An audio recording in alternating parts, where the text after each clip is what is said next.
Que s'est-il passé jusqu'à présent? Nous avons appris aujourd'hui, après ce genre de chaos avec les avions de chasse, puis l'opération de sauvetage, que s'est-il passé jusqu'à présent? Mais je veux parler de l'opération de sauvetage, qui a coûté cher aux États-Unis. Après tout, à votre avis, puisque nous parlions de l'invasion terrestre de l'Iran, pour un seul pilote, ils ont sacrifié beaucoup d'armes, beaucoup de matériel. Et je dirais que de nombreuses personnes ont été blessées lors de cette opération. Alors, que pensez-vous de ce qui s'est passé en ce qui concerne l'opération de sauvetage? What do you make of what has happened in terms of the rescue operation? Um, well, I haven't seen a clear Eh bien, picture. je n'ai pas vu d'explication claire de quelqu'un disant exactement ce qui s'est passé. Je veux dire, commençons par deux choses que nous savons. Les avions opéraient aux frontières de l'Iran. Peu importe ce que Donald Trump dit à propos des systèmes antiaériens détruits, ils ne le sont manifestement pas. Et on ne voit pas d'avions américains ou israéliens abattus. On voit probablement seulement des avions américains. Je ne pense pas qu'il y ait tant d'avions israéliens que ça dans les environs. On ne les voit pas s'écraser au milieu de l'Iran. Tout ce qui est touché se passe vers les frontières de l'Iran, ou au-dessus de l'Irak, ou au-dessus du Koweït. On voit bien des systèmes sans pilote être abattus au centre de l'Iran, mais ce sont des systèmes sans pilote.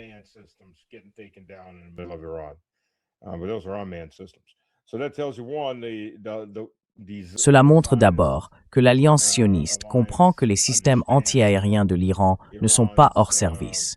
Ils sont conservés, utilisés de manière sélective.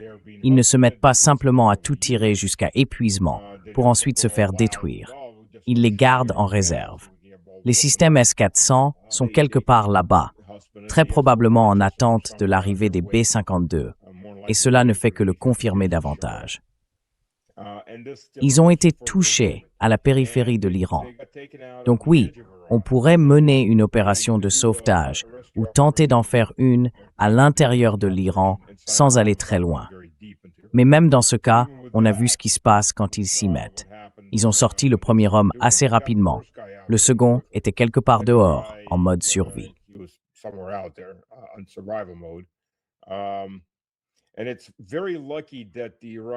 Et c'est une grande chance que le gouvernement iranien ait déclaré avoir offert une récompense pour sa capture. Parce que, normalement, quand des pilotes sont abattus, surtout quand l'ennemi bombarde tout sans distinction, ils ne vivent généralement pas assez longtemps pour tomber entre les mains de l'armée proprement dite. Si les habitants les trouvent, ils les tuent souvent. C'est la plus grande menace pour les pilotes, être découverts par les habitants. Ces derniers sont furieux et ils ont tendance à les torturer puis à les achever, alors que l'armée, elle, se contente généralement de faire un prisonnier. Donc, en mettant une prime sur sa tête vivant, le gouvernement iranien s'est en quelque sorte assuré qu'il ne serait pas tué par des habitants très en colère. Ensuite, oui, ils ont fait venir un C-130 avec 2 hélicoptères Black Hawk pour le rechercher.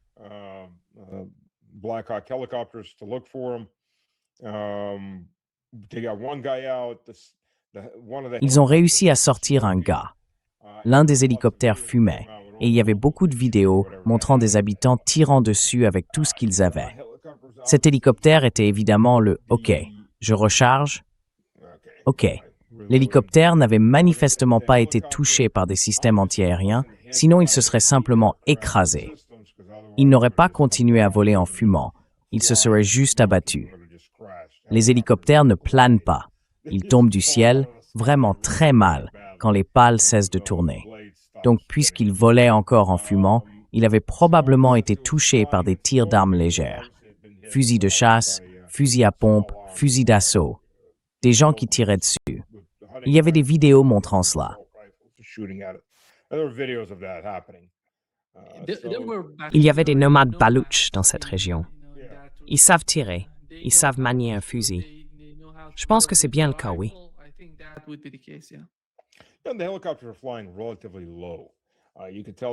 Les hélicoptères volaient relativement bas, on pouvait le dire parce qu'ils cherchaient le type. Et oui, les habitants leur tiraient pas mal dessus. Non, évidemment, ils ont été touchés. Donc ça, c'était le premier type. Ensuite, pour le deuxième, oui, apparemment, pendant que tout cela se passait, 2 à 10 au Koweït ont été touchés. L'un a été détruit et l'autre endommagé. Je ne sais pas s'ils ont été touchés par les Iraniens ou par les Irakiens à ce moment-là, car les États-Unis ne combattaient pas seulement les milices irakiennes. Ils avaient aussi lancé des frappes de missiles sur des bases militaires irakiennes.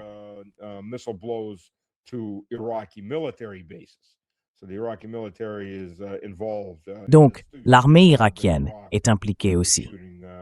Il se peut donc qu'ils aient été des Irakiens. Ils tiraient sur les 2 Zadis qui avaient survolé la rivière. Il n'y avait que 10 Zadis déployés, donc cela fait déjà 20% détruits ou endommagés. Et aucune opération terrestre n'a encore commencé, ce qui n'augure rien de bon. Ensuite, pour évacuer cet autre type, oui, ils avaient 2 C-130 endommagés. D'après le récit, ils les ont fait atterrir, puis les ont incendiés pour les empêcher de tomber entre les mains des forces irakiennes. Ils auraient aussi perdu un Little Bird. Les Little Birds sont de petits hélicoptères utilisés par les forces spéciales pour insérer des équipes.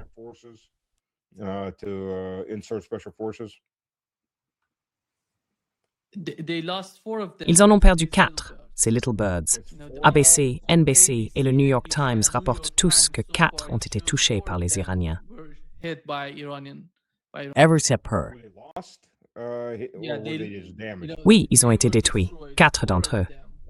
4 Little Birds, des MH6 Little Birds, ont été détruits. Wow! Ça rend les choses encore pires s'ils ont perdu 4 Little Birds. Je veux dire, évidemment, ils ne disent pas grand-chose sur les pertes humaines. Du moins, la dernière fois que j'ai consulté le rapport, ils n'en disaient pas beaucoup à ce sujet. Mais tu sais, même si personne n'a été tué, il y a eu des blessés. Et la perte de matériel est assez importante. Tout ça pour sortir un seul homme. Maintenant, si c'était une mission ponctuelle, c'est cher payé.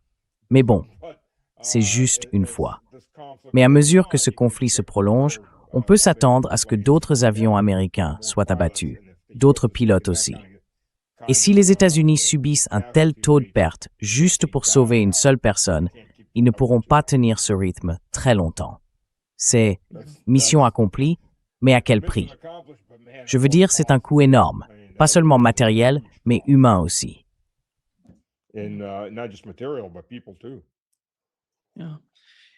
Oui, et ensuite nous avons eu les nouveaux rapports sur Fox News. Littéralement, Donald Trump dit que dans les 24 à 48 prochaines heures, nous allons avoir une sorte d'accord avec l'Iran. Voici ce que Fox News a rapporté.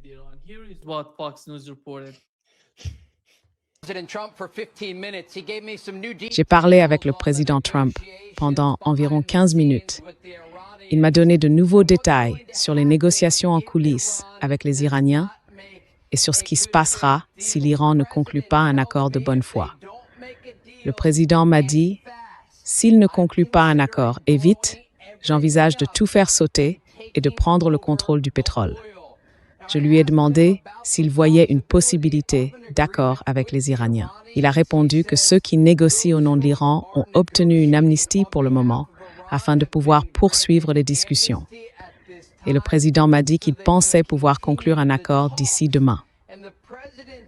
Il a ajouté, je pense qu'il y a de bonnes chances. Demain, il négocie en ce moment.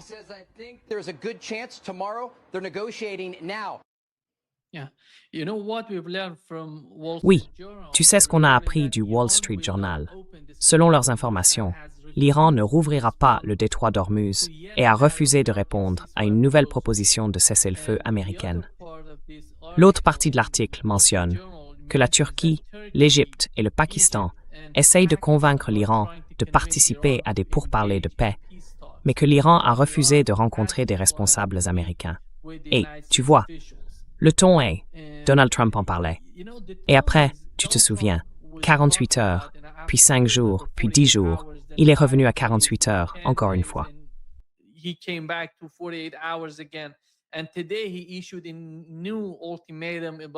Et aujourd'hui, il a lancé un nouvel ultimatum, mardi à 20 heures, censé être le dernier de sa part.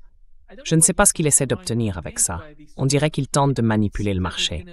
Mais le marché ne se soucie plus de Donald Trump, ni de ce qu'il dit.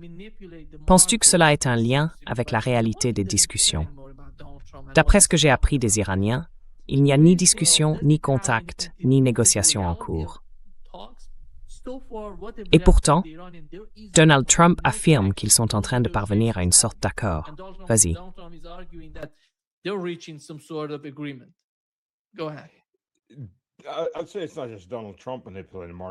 Je dirais que ce n'est pas seulement Donald Trump qui manipule le marché.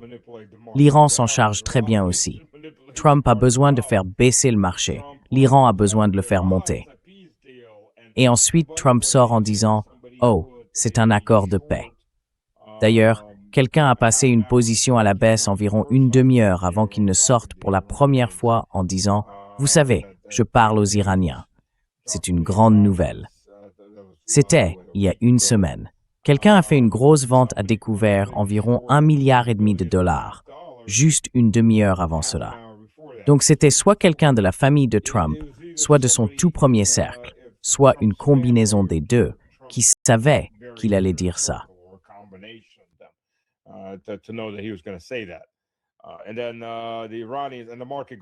Et puis, les Iraniens.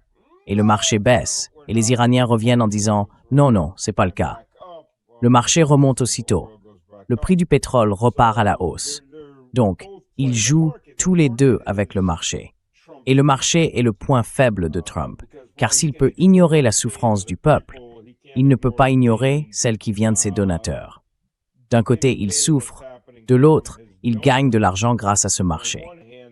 Alors, à ces sionistes chrétiens, et à ceux qui considèrent Trump comme un chrétien, si tant est qu'on puisse l'appeler ainsi, je ne le considère pas vraiment comme un chrétien. Peut-être que je me trompe.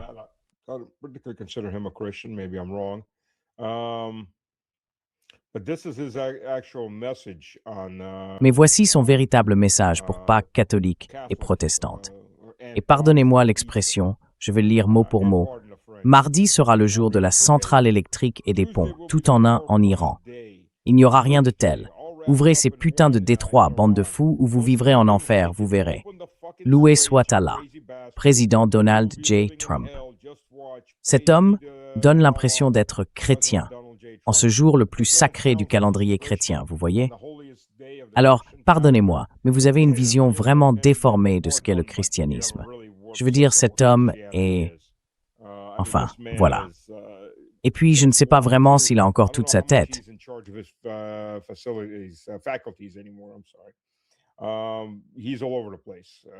Je suis désolé. Il part dans tous les sens, évidemment. Il essaie de bluffer. Le bluff, ça ne marche pas. Le problème, c'est que si tu bluffes et qu'on te démasque, soit tout le monde comprend que tu n'as rien derrière toi, soit tu dois soutenir ton bluff par une véritable démonstration de force. Le problème pour Trump, c'est que s'il bombarde l'Iran, l'Iran ne répond pas seulement coup pour coup, mais coup pour tic-tac-tac, tic-tac-toe. Tu vois, il frappe une installation iranienne, et l'Iran en frappe 3 ou 4 des leurs, que ce soit israélienne ou appartenant aux Arabes du Golfe. Donc l'Iran intensifie les représailles. S'ils s'en prennent au réseau électrique iranien, on peut dire adieu à la lumière au Moyen-Orient. Et au passage, ces usines de dessalement ont quand même besoin d'électricité.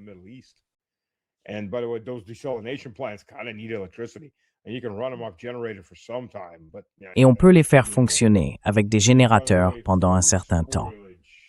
Et d'ailleurs, il y a aussi le problème de la détérioration des aliments. La plupart de ces États du Golfe, ils ne produisent pas de nourriture. Ils cultivent peut-être quelques produits très coûteux dans des serres qui, soit dit en passant, nécessitent de l'électricité ou au moins du diesel. Mais ils ne peuvent pas le faire à grande échelle. Ils ne peuvent pas stocker de la nourriture ordinaire. Tout va se gâter. Il faut acheminer la nourriture par bateau, mais aucun navire n'arrive.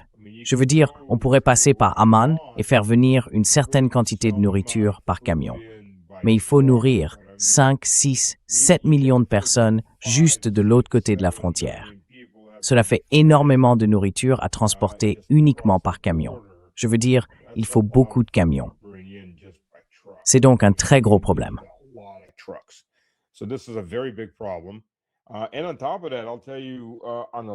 Et en plus de ça, je vais vous dire, avec l'aluminium, il y en a un autre qui est intéressant. Je lisais à ce sujet, parce que le traitement de l'aluminium est très important dans le Golfe. En ce moment, environ 6,8 millions de tonnes de production d'aluminium ont disparu du marché. Soit c'est complètement à l'arrêt, soit partiellement. C'est une quantité énorme d'aluminium. Je veux dire, la Russie est l'un des plus grands producteurs d'aluminium au monde, tout comme la Chine. Mais ils ne peuvent pas combler un tel vide. Donc les prix de l'aluminium montent en flèche. Cela affecte l'industrie automobile et tout le reste. Et bien sûr, où est-ce que ça va exploser? D'abord et avant tout, pas tellement pour la Chine ou la Russie, mais pour tous les autres. Donc vous savez, la production de tout le monde devient beaucoup plus chère. Everybody's production gets that much more expensive.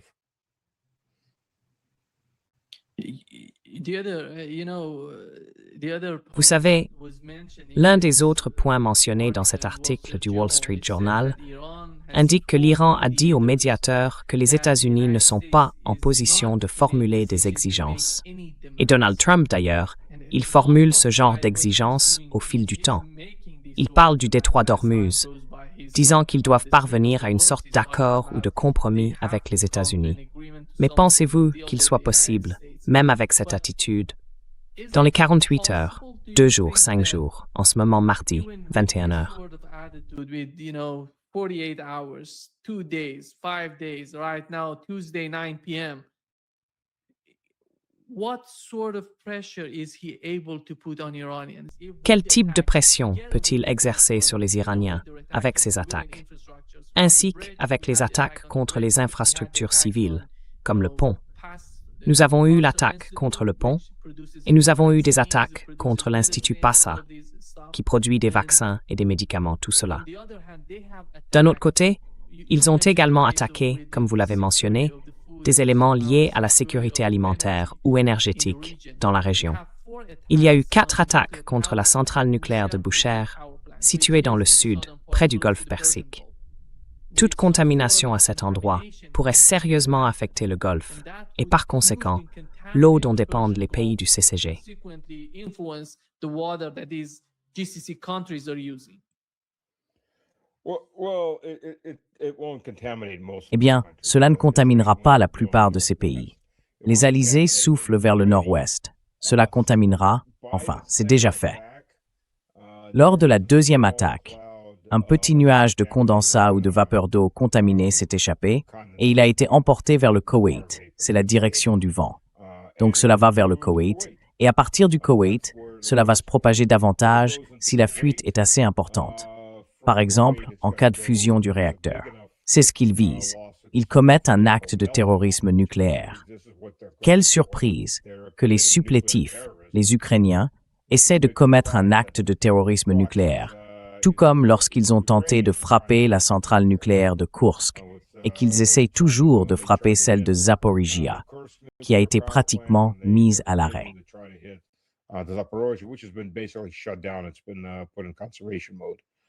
Il a été mis en mode de conservation à cause de cela. Je veux dire, c'est du terrorisme nucléaire. Il n'y a pas d'autre façon de le voir. C'est une tentative de meurtre de masse visant un grand nombre de personnes par la destruction d'infrastructures nucléaires. Et l'Amérique en est absolument coupable. C'est un crime de guerre terroriste. Donc vous savez à quel genre de régime vous avez affaire. Le fait est que, s'il y a une fusion assez importante, nous savons dans quelle direction soufflent les vents dominants. Cela se dirigera vers le Koweït, puis du Koweït, cela atteindra l'ouest de l'Irak, le nord de l'Arabie saoudite et continuera sa route vers la Syrie et la Turquie.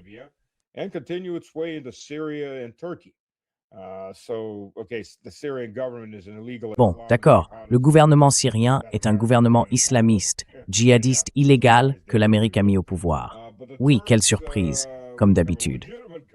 Mais les Turcs, qui ont un gouvernement légitime, doivent se demander, tu vois, comment ça va-t-il affecter le sud de l'Anatolie?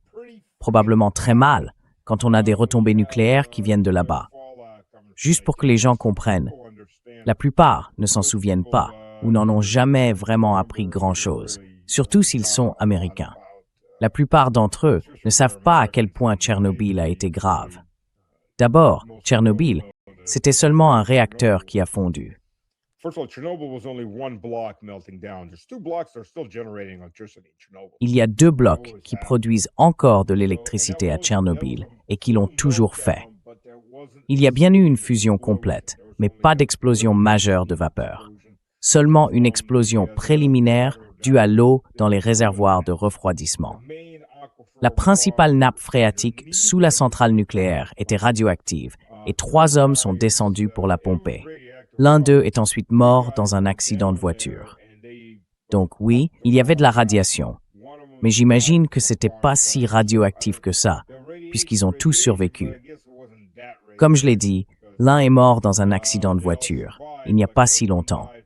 Peut-être il y a 5 ou 6 ans.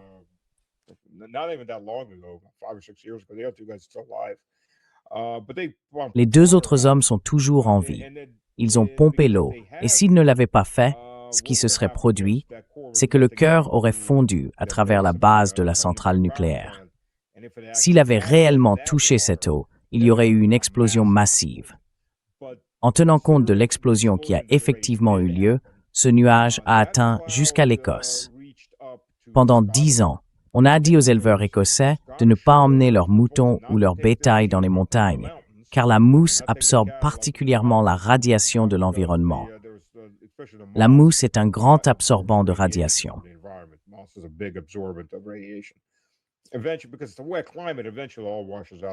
Parce que le climat humide finit par tout emporter vers la mer, où tout est ensuite distillé dans cette immense étendue d'eau. Dans un environnement désertique, c'est évidemment bien pire, parce que c'est dans le sable, et chaque fois que le vent souffle, ce sable se soulève à nouveau. Il n'y a pas de climat humide constant pour tout laver, donc cela aggrave considérablement la situation. Mais oui, cela atteindra le sud de l'Anatolie. Je veux dire, c'est tout simplement la direction que cela prendra. Donc si j'étais la Turquie, je regarderais certainement les Américains et les Israéliens essayer d'intervenir, terrorisme nucléaire. Et j'aurais quelques mots bien choisis à leur dire.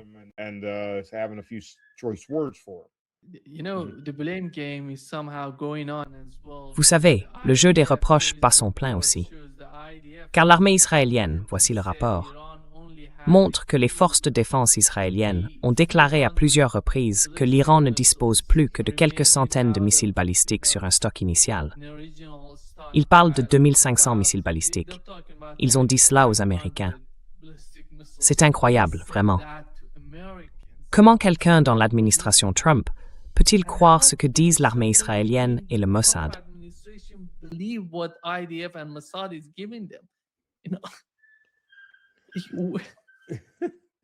Eh bien, tu sais, C'est drôle, c'est tragique ce qui se passe. Incroyable.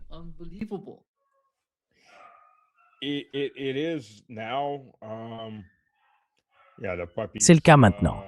Oui, le chiot est tout seul pour aller se coucher, et il aboie très fort en ce moment. Je ne sais pas si tu peux l'entendre ou pas. C'est sa première nuit à l'intérieur. Mais le problème ici, c'est qu'ils se sont convaincus eux-mêmes, ou peut-être que leurs renseignements étaient vraiment aussi mauvais au départ, ou peut-être qu'ils croyaient que quoi qu'il arrive, ils pourraient frapper l'Iran assez vite pour ne pas avoir à s'en inquiéter. Peu importe le nombre de missiles qu'ils possèdent, le gouvernement s'effondrerait, donc ce ne serait pas une mauvaise chose.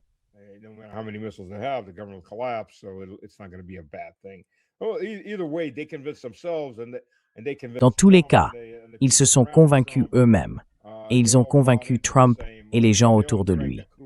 Ils ont tous adhéré à la même idée, tu vois. Ils ont tous bu la potion magique. Et c'est là où nous en sommes maintenant, dans ce grand chaos. Il s'avère qu'ils ont en réalité pas mal de missiles, et que le gouvernement ne s'est pas effondré. Nous en sommes maintenant au 37e jour de la guerre censée durer 4 jours, et personne ne sait comment en sortir. Les Iraniens veulent se venger, et cela devient un très très gros problème. C'est le problème auquel nous faisons face en ce moment, et ils n'ont pas d'issue. Yeah. and they don't have a way out. You know, when I was in Iran, Tu sais, quand j'étais en Iran, j'ai vu ce qui s'est passé pendant les manifestations. Comment les manifestations se sont transformées en émeutes. Et beaucoup de gens se demandaient parce qu'ils utilisaient une sorte d'arme, tuant à la fois des civils et des forces de sécurité. Et voici ce que nous avons appris aujourd'hui.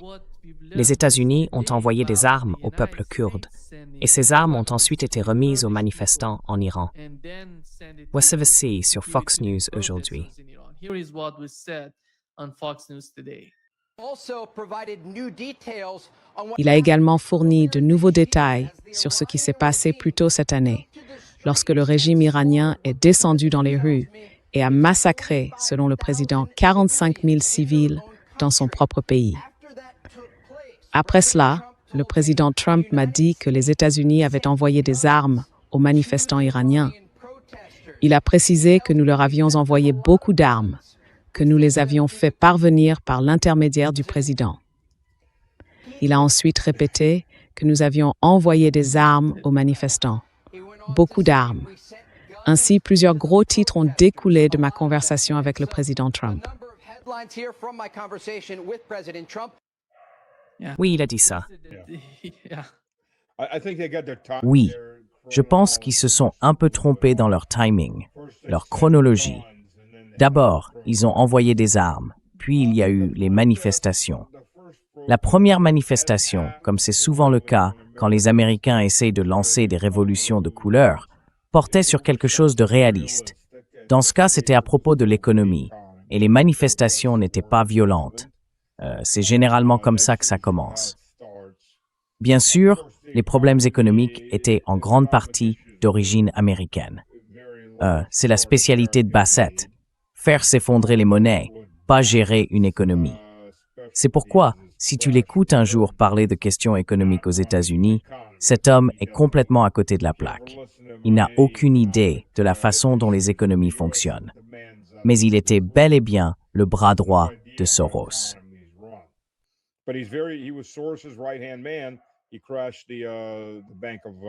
Il a fait s'effondrer la Banque d'Angleterre. Et pour Soros, c'est ce qu'il fait. C'est un tueur à gages de la monnaie, un assassin des devises. Mais en tant qu'économiste, c'est un parfait imbécile. Il devrait retourner, tu sais, en première année d'économie à l'université. Macro, micro. Je veux dire, cet homme, écoute-le, c'est embarrassant. Disons simplement que c'est un idiot fini. Mais ils ont bien réussi à faire s'effondrer la monnaie iranienne, ce qui a poussé les gens dans la rue. Et c'est généralement la première étape. Puis la deuxième étape, derrière ces gens, viennent les radicaux, qu'ils soient islamistes, nazis ou peu importe, même des fanatiques de football.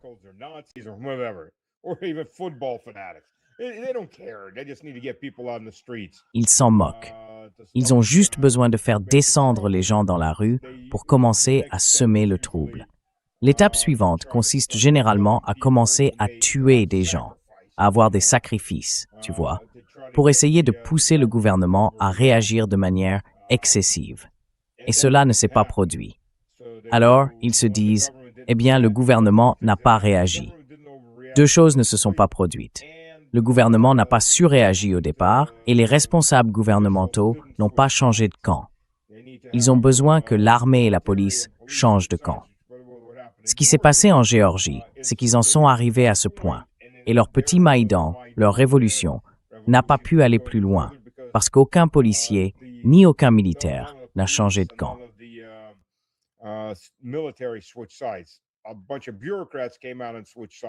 Un groupe de bureaucrates est sorti et a changé de camp.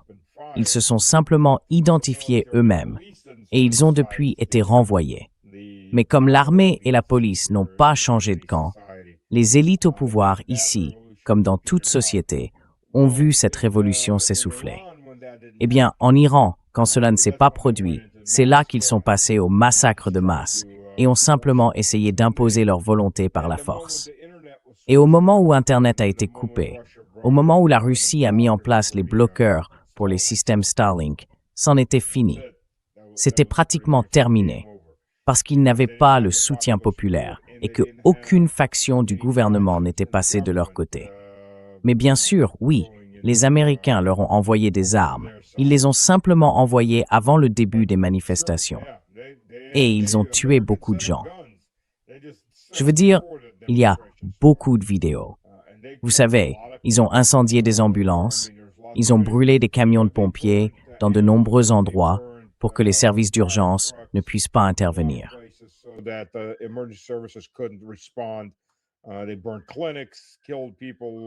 Ils ont incendié des cliniques, tué des gens à tout va. Ils sont passés en mode « Si nous n'obtenons pas le soutien de certaines parties des organes de pouvoir du gouvernement, l'armée, la police, la sécurité d'État, alors nous essaierons de faire paraître le gouvernement faible en créant simplement un chaos généralisé. » Et encore une fois, cela n'a pas fonctionné. Donc au moins, il admet ce qu'il faisait, mais il a complètement embrouillé sa chronologie. Et les Américains ont fait la même chose. Je veux dire, ils l'ont fait dans le pacte de Varsovie. D'abord avec les Hongrois, puis avec les Tchèques. Ils les ont poussés à se soulever, la CIA les a incités à la rébellion, tout en sachant qu'ils n'auraient aucune aide de l'Ouest. Ils ont simplement été préparés à être écrasés par le reste du pacte de Varsovie à ce moment-là. Ce n'est rien de nouveau.